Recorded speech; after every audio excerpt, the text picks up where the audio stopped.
Մեծարգո պարոն նախագահ, Սահմանադրական դատարանի մեծարգո նախագահ, պարոն փոխվարչապետ, կառավարության օրենսդիր գործադիր իշխանության հարգելի ներկայացուցիչներ, ջրային կոմիտեի հարգելի նախագահ, ջրային ոլորտի հարգելի աշխատողներ, ներկայացուցիչներ, Հայաստանում հավատարմագրված դիվանագետներ, ողջունում եմ բոլորիդ եւ շնորհավորում եմ բոլորիս ջրային կոմիտեի ձևավորման 25-րդ տարեդարձի առիթով լավ լուրն այն է, որ Հայաստանի Հանրապետությունը հարուստ երկիր է ջրային ռեսուրսներով։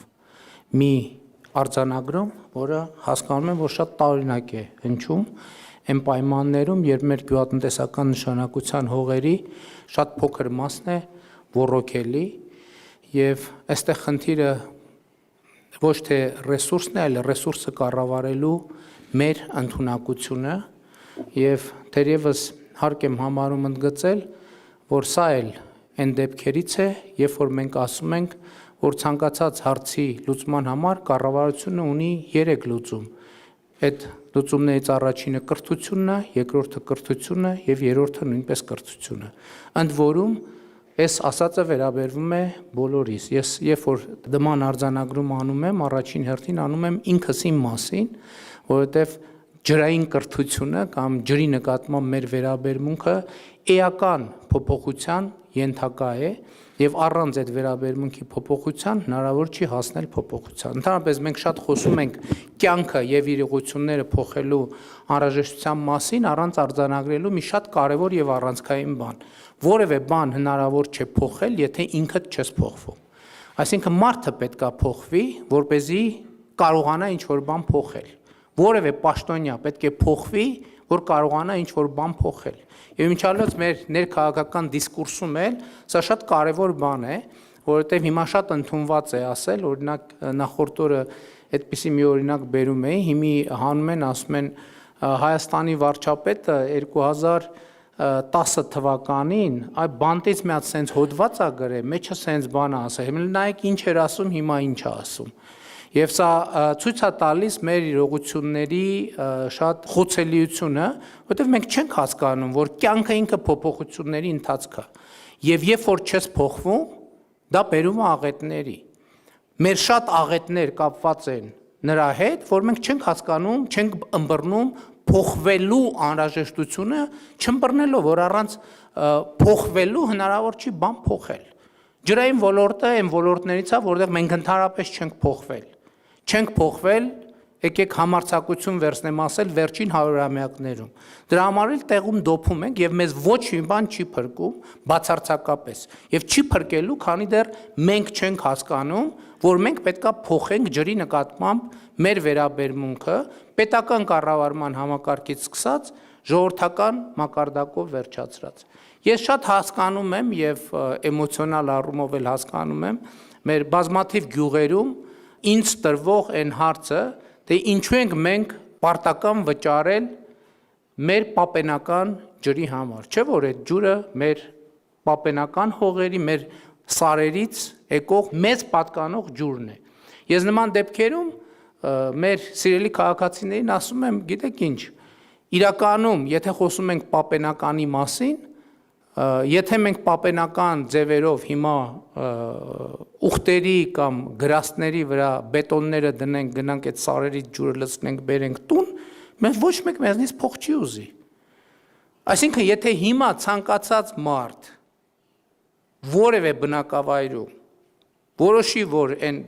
բետոնները կամ տակառները դնում է ձիու վրա եւ գնում է սարից պապենական ջուրը բերելու,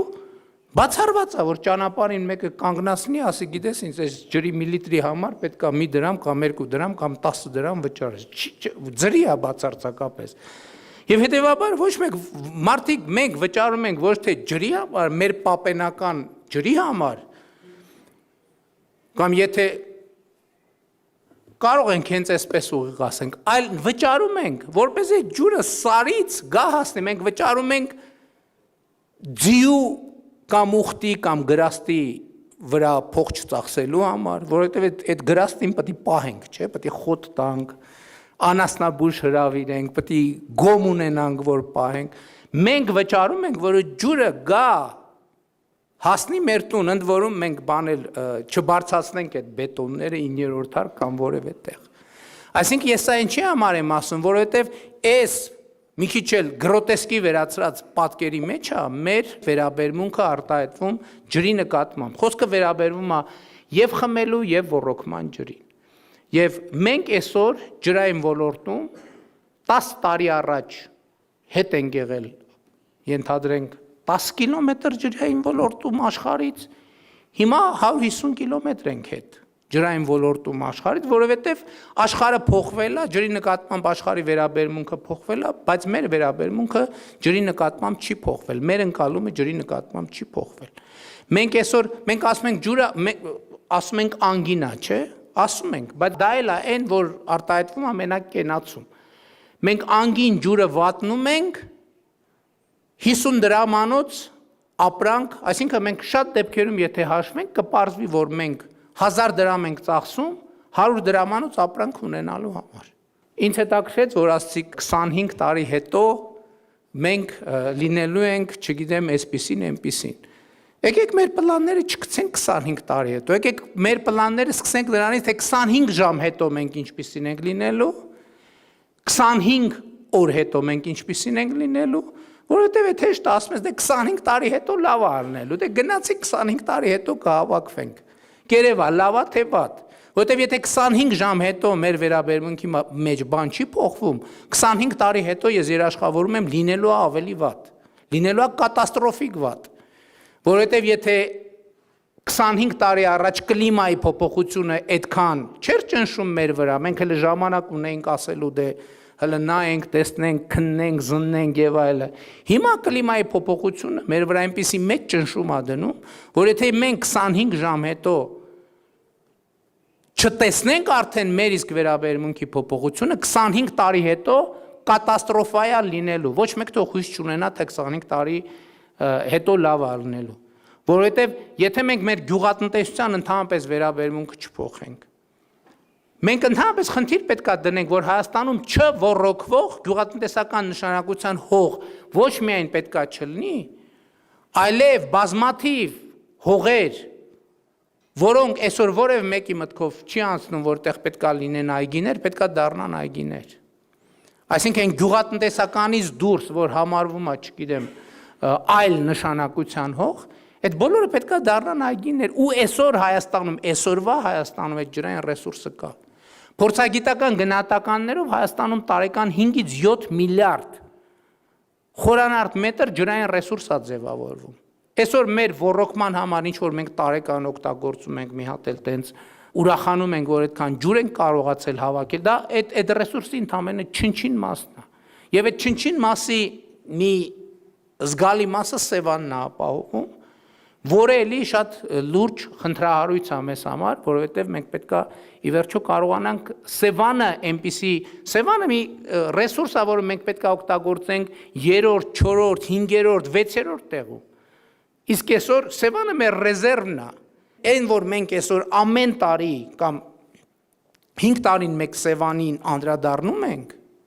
այդ նշանակում է, որ մենք ընդհանրապես մեր ռեզերվն ենք օգտագործում, այդ նշանակում է, որ մենք ջրային ճգնաժամի մեջ ենք եւ ուրիշ բառապաշար օգտագործել այստեղ պարզապես տեղին չի։ Բայց այդ ճգնաժամը,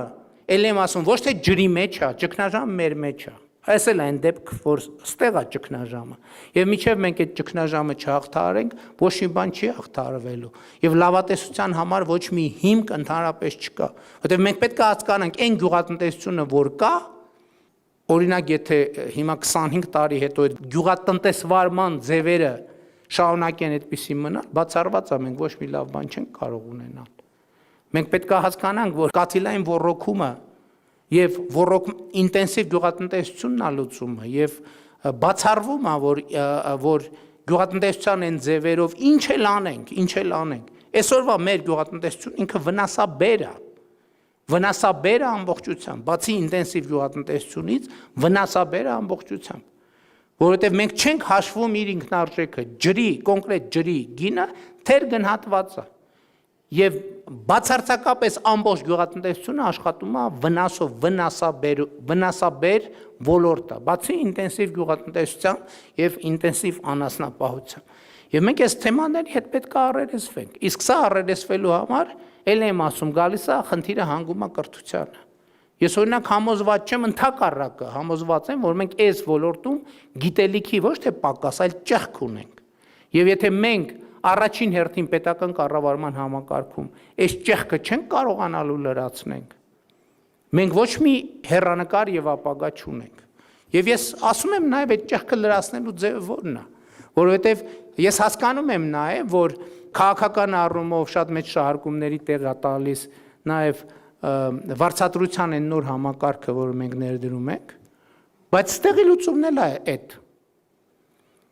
Ոչ միայն այն պատճառով, որ դա համակարգ է, որ մենք հազար ներողություն ես բառապաշար օգտագործելու համար, որ մենք կարողանանք ստիպել, որ մեր պաշտոնյան հասկանա, որ ինքը ամեն օր պետք է զբաղվի իր կրթությամբ, բայց եթե ոչ,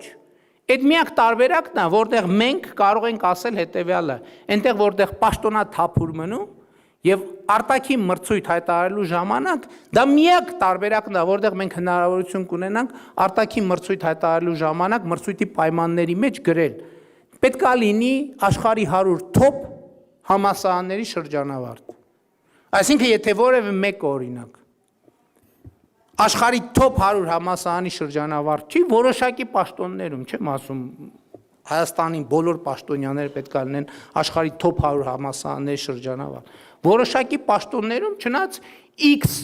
այդ ուղղությամբ մենք պետք է գնանք նաև այն ուղղությամբ, որ մեր համալսարանների շրջանավարտներն էլ արդեն մեր համալսարաններն էլ լինեն աշխարհի լավ, եթե ոչ top 100-ի մեջ, top 500-ի մեջ։ Եվ ես ուզում եմ մենք այս խնդիրների հետ առերեսվենք, որովհետև առանց այս խնդիրների առերեսվելու մենք ոչ մի խնդիր չենք կարողանալու լուծել։ Մենք ընդհանրապես նման դեպքերում, եթե ուրիշ ոլորտներում ասենք տենց իրավիճակ լինի, մենք երկրում արտակարգ դրություն կհայտարարենք։ Միտեղ որտեղ որ 40%, 60% կորուստ լինի, մենք ինչ կանենք, արտակարգ դրություն կհայտարարենք։ Իսկ ջրային ոլորտում դա նորմալ է, հա դե 60% է կորուստը, դարձավ 59%, դարձավ 58.5%, ինչ լավ է, եկեք բան պարգևատրենք եւ այլն եւ այլն։ Սա աղետ է, ոնց կարելի է սրա հետ ընդհանրապես համակերպվել։ Ոնց կարելի է ընդհանրապես այս պայմաններում գիշերը քնել, բայց մենք քննում ենք ոնց որ։ Ոստեղ է խնդրեմը, որ մենք այս խնդիրները իրա ամբողջ խորությամբ չենք ընկալում եւ այս առիթը ես պատեհ եմ համարում օգտագործել սրա համար։ Որտեւ եթե մենք պետք է հավաքվենք, ասենք, որ այս հաջողվեց, այս հաջողվեց, այս հաջողվեց, այս հաջողվեց, ինչ հաջողվեց, չհաջողվեց, մեր ջրային ոլորտի մեր կորուստները անհամեմատելի են, ընդհանրապես անհանդուրժելի են։ Բայց այդտեղ մենք չենք կարողանում լուծել խնդիրը, որովհետև էլ եմ ասում, մենք ունենք առաջին հերթին գիտելիքի պակաս։ Մենք առաջին հերթին ունենք այդ գիտելիքը իրացնելու հմտությունների պակաս։ Եվ եթե մենք չգնանք այս ճանապարհով, չնայած ես այս տարբերակը չեմ էլ քննարկում, մենք չենք կարա չգնանք այս ճանապարհով եւ մենք գնալու ենք այս ճանապարհով։ Եվ մի ելույթի հիմնական իմաստն էր, որ կիսել ձեզ թե ինչ կլինի, եթե մենք չգնանք այդ ճանապարհով, այլ ասել, որ մենք այդ ճանապարհով չենք գնալու, մենք գնալու ենք նոր ճանապարհով, որը սկսվում է ջրային ոլորտի եւ ջրի նկատմամբ մեր վերաբերմունքի փոփոխությամբ։ Այնուամենայնիվ տոնական համատեքստը չմթագնելու համար ուզում եմ շնորհակալություն հայտնեմ ոլորտի բոլոր աշխատողներին, ովքեր այս ընթացքում իրենց կարողությունները ներդրել են, որպեսզի մենք ավելի վատ վիճակ չունենանք, պետք է խոստովանել, որ մենք կարող ենք, մենք այդ գործում լավ ենք։ Միշտ էլ կարող ենք ավելի վատ վիճակ ունենալ, ես ուզում եմ շնորհակալություն հայտնել, բայց եւ նաեւ հույս ունենալ, որ մենք արձանագրում ենք։ Սոկրատեսը ասում էր, ես գիտեմ, որ ոչինչ չգիտեմ։ Եվ եթե Սոկրատեսը տենց բան ասել է, կարծում եմ բացարձակապես ամոթ չի, որ մենք էլ ասենք ջրային ոլորտում էլ ցավոք մենք ոչինչ չգիտենք։ Մենք պետք է իմանանք, որ ոչինչ չգիտենք, որ գոնե ինչ որ բան կարողանանք իմանալ։ Շնորհակալություն։